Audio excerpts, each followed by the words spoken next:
नारी शक्ति वंदन अधिनियम में संशोधन नहीं हो पाया और मैं इसके लिए सभी माताओं, बहनों, उनसे मैं क्षमा प्रार्थी हूं। साथियों, हमारे लिए देश हित सर्वोपरि है, लेकिन जब कुछ लोगों के लिए दल हित सब कुछ हो जाता है, दल हित देश हित से बड़ा हो जाता है, तो नारी शक्ति को, देश हित को इसका खामियाजा उठाना पड़ता है। इस बार भी यही हुआ है।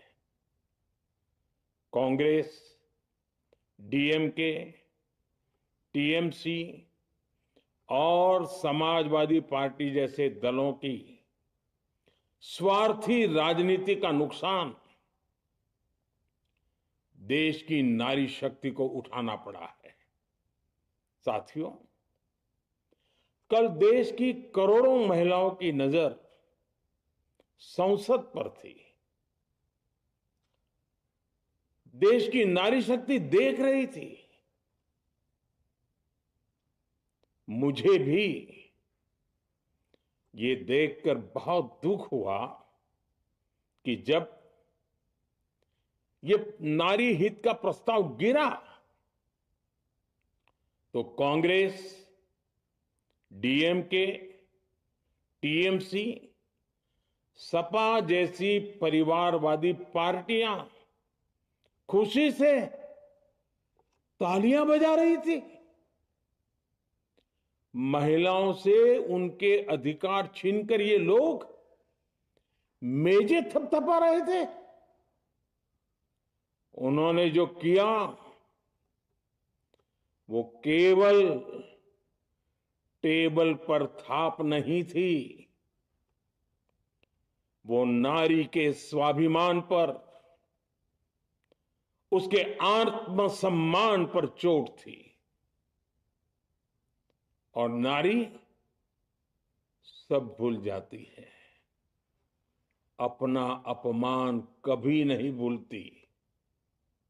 इसलिए संसद में कांग्रेस और उसके सहयोगियों के उन सब के व्यवहार की कसक हर नारी के मन में हमेशा रहेगी।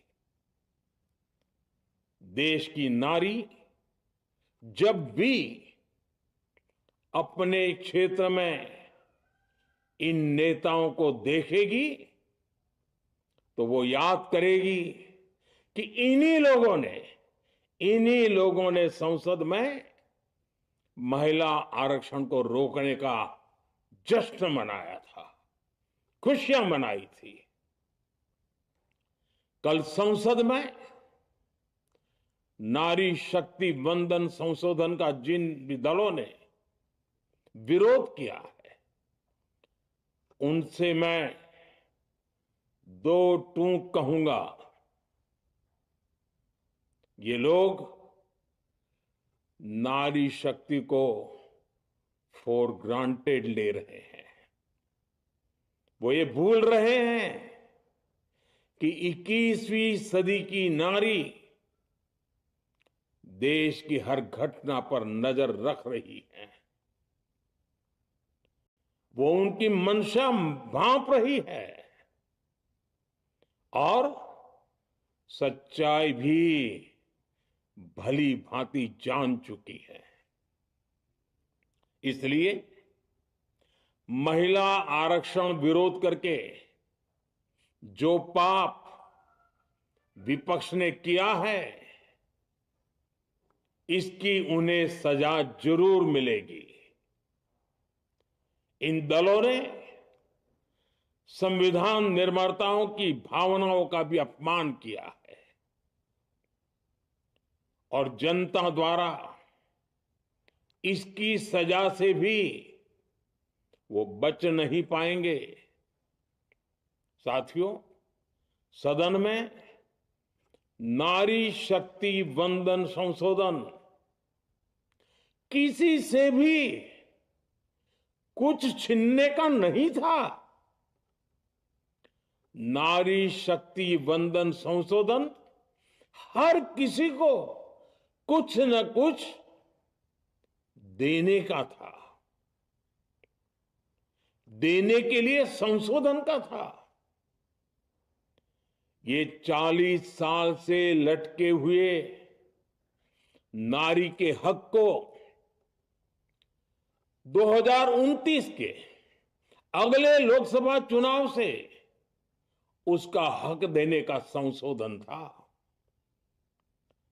नारी शक्ति वंदन संशोधन 21वीं सदी के भारत की नारी को नए अवसर देने, नई उड़ान देने, उसके सामने से बाधाएं हटाने का महायज्ञ